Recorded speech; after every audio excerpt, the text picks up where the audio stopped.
YouTube channel Study Mantra. I am Dr. Mansi Mishra. In this video, we will discuss the paper pattern of English section in written examination of MNS. इस video में हम बात करेंगे कि English का section कैसे पूछा जाता है MNS के रिटन एग्जामिनेशन में. As I have told you that entire paper is divided into 3 sections and those 3 sections are general intelligence, general science and general English. यानी आपका पूरा पेपर 3 सेक्शंस में डिवाइड होता है, जनरल साइंस, जनरल इंग्लिश और general intelligence. हम एक एक करके अपने वीडियो में इन चीज़ों को डिस्कस कर रहे हैं. आज भी हम जनरल इंग्लिश का पोर्शन डिस्कस करेंगे.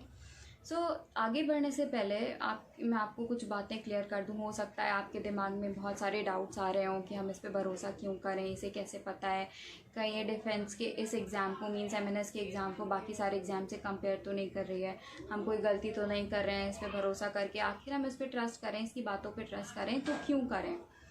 मैं बता दूं कि हमें कभी भी अलाउ नहीं किया जाता है कि जो हमें रिटन के लिए क्वेश्चन पेपर मिलता है हम उसे अपने साथ बाहर ले जाएं. हमें वहाँ पर सेंटर पे अपनी OMR शीट के साथ साथ अपने उस क्वेश्चन पेपर को भी वहीं सबमिट कर देना होता है. वो हमें कभी अलाउ नहीं करते कि हम क्वेश्चन पेपर को भी अपने साथ बाहर ले जाएं.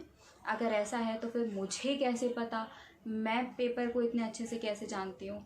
So I want to tell you that I have qualified the written examination of MNS twice. मैंने MNS के written exam को 2 बार qualify किया है. I have analyzed the paper pattern. I have analyzed the questions as well. मैंने उस paper pattern को analyse किया है, क्वेश्चन पेपर को एनालाइज़ किया है, क्वेश्चंस कैसे कैसे पूछे जाते हैं, किन किन टॉपिक से पूछे जाते हैं, मैंने इन सभी चीज़ों को एनालाइज़ किया है. So we will discuss one by one each of the sections, each of the topics. अब I have told you that there are 50 questions in each section. हर एक सेक्शन में 50 क्वेश्चंस होते हैं, तो जाहिर सी बात है कि हमारे इंग्लिश सेक्शन में भी 50 क्वेश्चंस होंगे. अब हमारे दिमाग में आता है कि अगर 50 क्वेश्चन हैं तो किस टॉपिक से पूछे जाते हैं. ग्रामर बहुत आती है, वोकैब बहुत आती है, हमारी इंग्लिश अच्छी है, नहीं अच्छी है, या हमारा ग्रामर पोर्शन अच्छा है, हमारा वोकैब पोर्शन अच्छा है, हम कैसे पढ़ें, कैसे तैयारी करें, किस चीज़ पे फोकस करें, किस चीज़ को छोड़ दें, या फिर अब तो कम टाइम बचा है तो हम कैसे करें, कैसे ना करें, कितना अच्छे से प्रिपेयर कर पाएंगे, या हम क्वेश्चन पेपर कर पाएंगे या नहीं. तो इसके लिए मैं आपको बता दूं कि आपको बिल्कुल भी घबराने की ज़रूरत नहीं है. जो आपका इंग्लिश पोर्शन है उसको 10 पार्ट्स में डिवाइड करके क्वेश्चंस अभी तक पूछे गए हैं. अभी तक ये पेपर ऑफलाइन मोड पे कंडक्ट होता था. 2020 से अब ये पेपर ऑनलाइन मोड में कंडक्ट होगा. अभी तक जो पेपर पैटर्न हुआ है या फिर जो उन्होंने क्वेश्चन अराइज किए हैं वो उन्होंने 10 पार्ट्स में रख के पूछे गए हैं. अब ये 10 पार्ट्स कौन से हैं, इन पार्ट्स में कौन से टॉपिक्स पूछे जाते हैं, कैसे होता है, पेपर का लेवल क्या रहता है, आइए हम इन बातों पर चर्चा करते हैं. तो सबसे पहले जैसे कि मैंने आपको बताया, इंग्लिश के पेपर को वो 10 पार्ट्स में डिवाइड करते हैं और हर एक पार्ट में 5-5 क्वेश्चंस होते हैं. यानी 5 × 10 = 50. तो हमारे टोटल क्वेश्चंस कितने हो गए? 50. अभी 10 पार्ट्स क्या क्या हैं, कौन कौन से टॉपिक से ये 10 पार्ट्स बनते हैं, इन टॉपिक्स में क्या रहता है, कैसे क्वेश्चन आते हैं, अब हम ये जानते हैं. तो मैं आपको बता दूं ये पार्ट्स बहुत ज़्यादा टफ नहीं होते, बहुत इजी होते हैं. हमारे ग्रामर को भी कंसिस्ट करते हैं, इसमें वोकैब भी आपका एक बहुत मेजर रोल प्ले करता है. अब मैं कुछ टॉपिक्स के नाम लेती हूँ कि जिनसे क्वेश्चंस अराइज किए जाते हैं. Preposition, conjunction, subject verb agreement, idioms and phrases, one word substitution, antonym, synonym and your correct spellings. ये कुछ ऐसे टॉपिक्स हैं जिनसे क्वेश्चंस अभी तक अराइज किए गए हैं. They ask question from the article as well. वो आर्टिकल से भी क्वेश्चन पूछते हैं. तो ये वो टॉपिक्स हैं जिनसे क्वेश्चंस अभी तक पूछे गए हैं. हर एक टॉपिक के 5-5 क्वेश्चन वो डिसाइड करते हैं. प्रीपोजिशन है, चाहे वो प्रीपोजिशन हो गया, कंजंक्शन हो गया, आर्टिकल सेक्शन हो गया, या फिर चूज़ द करेक्ट स्पेलिंग हो गया, choose the word with the correct spelling हो गया. इन सब से 5-5 क्वेश्चंस रखते हैं. आपको हर एक सही आंसर के लिए 1 मार्क दिया जाता है. यानी अगर आप हर क्वेश्चन अटेम्प्ट करते हो और वो सही होता है तो उसके लिए हर एक क्वेश्चन के लिए आपको 1 मार्क अलॉट किया जाता है. अब हम बात करते हैं कि प्रीपोजिशन का सेक्शन है या कंजंक्शन है, कैसे पूछे जाते हैं, कैसे आता है क्वेश्चन. तो मैं आपको बता दूं कि जो आपका प्रीपोजिशन सेक्शन है या कंजंक्शन सेक्शन है, ये तो बहुत इजीली जैसे हम अपनी ग्रामर बुक की एक्सरसाइज करते थे उसमें जैसे डील करते थे, ये बिल्कुल वैसे ही पूछा जाता है। यानी सेंटेंस होते हैं, फिल इन द ब्लैंक के फॉर्म में क्वेश्चन पूछा जाता है, आपको एक करेक्ट प्रीपोजिशन या करेक्ट कंजंक्शन चूज़ करना पड़ता है। सेम इसी तरह आर्टिकल का भी क्वेश्चन आता है कि आर्टिकल आपको सिंपल पूछे जाते हैं कि कौन सा आर्टिकल किस जगह अप्रोप्रिएट है, आपको वो चूज़ करके वहाँ पे सेलेक्ट करना होता है, करेक्ट ऑप्शन को चूज़ करना होता है। 2019 में एक आर्टिकल का एग्जांपल दूंगी, जो आर्टिकल से क्वेश्चन पूछा गया था, that was honesty is dash best policy. यानी आंसर था हमारा दा, हम बचपन से पढ़ते चले आ रहे हैं कि honesty is the best policy, तो वो इस तरीके का लेवल रहता है पेपर का। अभी तक जो पेपर पूछा गया है वो इस लेवल के क्वेश्चंस तक पूछा गया है, जो हम इंग्लिश अपनी डे टू डे लाइफ में अभी तक पढ़ते आए हैं, सुनते आए हैं, उन्हीं से क्वेश्चंस अराइज किए जाते हैं, उन्हीं से क्वेश्चंस पूछे जाते हैं। अब हम बात करते हैं कि जो हमारा ईडियम्स एंड फ्रेजेस आते हैं उनसे कैसे क्वेश्चंस आते हैं। तो ईडियम्स एंड फ्रेजेस को एक सेंटेंस के फॉर्म में पूछा जाता है, वो उसमें यूज़ किए जाते हैं और उसका मीनिंग आपसे पूछा जाता है। आपको उन मीनिंग के लिए 4 ऑप्शन दिए होते हैं और आपको एक आंसर जो कि सही है वो चूज़ करना पड़ता है। इसके बाद हम देखते हैं कि जो हमारा एंटोनिम सिनोनिम है वो कैसा रोल प्ले करता है इंग्लिश के पोर्शन में।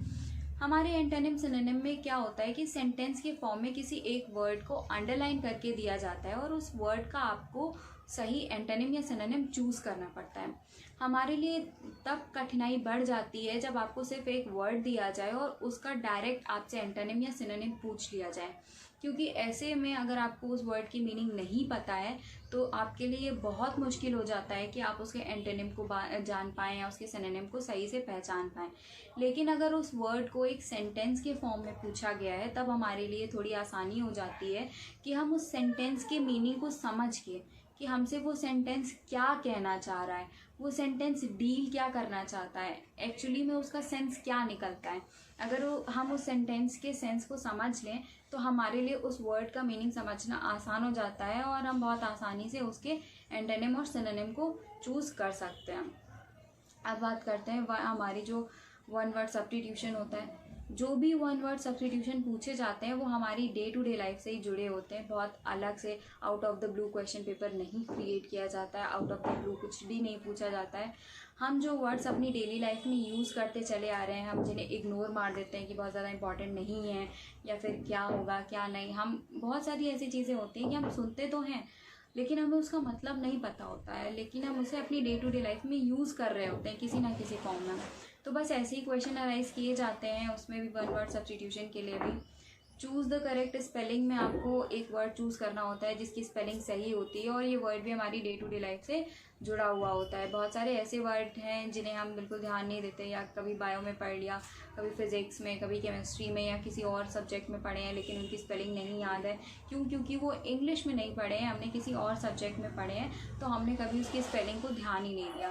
तो ऐसे वर्ड्स पूछे जाते हैं, जैसे 2019 में अनकॉन्शियसनेस की स्पेलिंग पूछी गई थी। तो ये कुछ ऐसे एग्जाम्पल्स हैं जो हम अपनी डे टू डे लाइफ में यूज़ करते हैं, लेकिन हम किसी और पोर्शन में पढ़ते हैं, किसी और सब्जेक्ट में पढ़ते हैं तो हम उनकी स्पेलिंग में बहुत ज़्यादा ध्यान नहीं देते हैं। क्वेश्चन पेपर इन्हीं सेक्शन से अराइज होता है। जनरली अगर आपकी इंग्लिश बहुत ज़्यादा अच्छी नहीं है या फिर आपकी कमांड इंग्लिश सेक्शन में बहुत ज़्यादा नहीं है, आपको वोकैब में डर लगता है, आपको ग्रामर सेक्शन में डर लगता है, तो मैं बता दूं आपको डरने की बिल्कुल भी कोई ज़रूरत नहीं है। Out of the blue question paper नहीं बनता है। क्वेश्चन का जो लेवल होता है वो काफ़ी अच्छा होता है, काफ़ी इजी होता है। अगर आप प्रैक्टिकल अप्रोच के साथ अपने क्वेश्चंस को पढ़ते हैं, अपने क्वेश्चंस को डील करते हैं, तो आपके लिए एमएनएस का पेपर कोई बहुत बड़ी चीज़ नहीं है, आप उसे बहुत आसानी से क्वालिफाई कर सकते हैं। बस ये रहता है कि आपको आपकी प्रैक्टिकल नॉलेज अप्लाई करनी होती है। कभी कभी ऐसा होता है कि हमने वो चीज़ कहीं पढ़ी होती है लेकिन याद नहीं आ रही होती है कि हम उसका आंसर सही कैसे ढूंढें। उस टाइम हमको ये सोचना है कि हमारे पास जो 4 ऑप्शन दिए हैं उनमें से कौन से नहीं हो सकते हैं।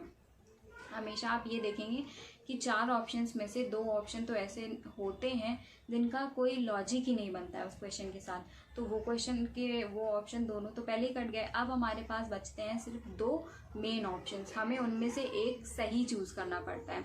यानी हमारे पास 4 ऑप्शंस दिए थे, हमने 2 पहले ही काट दिए, अब हमें कितने बचे? 2 बचे हमारे पास और हमें उन 2 में से एक सही ऑप्शन चूज़ करना होता है। इस तरह हम पेपर को बहुत आसानी से डील कर सकते हैं अगर हम थोड़ी सी भी प्रैक्टिकल अप्रोच के साथ पेपर को पढ़ते हैं, पेपर को समझते हैं। अगर आपके अभी तक ये फंडा रहा है कि हाँ आपने अभी तक पढ़ लिया है, बहुत अच्छे से अपने एकेडमिक्स तो कर लिए हैं, लेकिन प्रैक्टिकल अप्रोच के साथ कुछ भी नहीं पढ़ा है, तो आप इस चीज़ को बदल दें। एमएनएस का एग्ज़ाम सिर्फ और सिर्फ प्रैक्टिकल अप्रोच मांगता है। अगर आपके पास प्रैक्टिकल अप्रोच है, आप बहुत कॉन्शियस होकर पेपर पढ़ते हैं, बहुत ज़्यादा अवेयर होते हैं अपने लैंग्वेज के साथ, या फिर आप अवेयर हैं अपने स्पेलिंग्स के साथ, तो आप पेपर को बहुत ईजीली हैंडल कर सकते हैं। पेपर का लेवल बहुत ईजी रखा जाता है। मैं तो ये कहूँगी कि जो भी एक अच्छा इंसान है, मतलब अच्छा एक स्टूडेंट है अपनी एकेडमिक्स से, जिसके बेस काफ़ी क्लियर हैं, या फिर अगर आप एवरेज स्टूडेंट भी हैं और आप अभी से फोकस करते हैं, तो एमएनएस का एग्ज़ाम इतना कोई बहुत बड़ी चीज़ नहीं है जिसे हम क्लियर ना कर सकें। आई होप अभी तक मैंने इंग्लिश सेक्शन के बारे में जितनी भी चीज़ें डिस्कस की हैं आपको बहुत अच्छे से समझ में आई होंगी। Thank you for watching us. Please like, comment, share and subscribe. I hope you will share your love on our YouTube channel also. Please subscribe us, share your valuable comments, and please like and share. Thank you so much for being with us. Thank you for being a part of a Study Mantra. Thank you so much.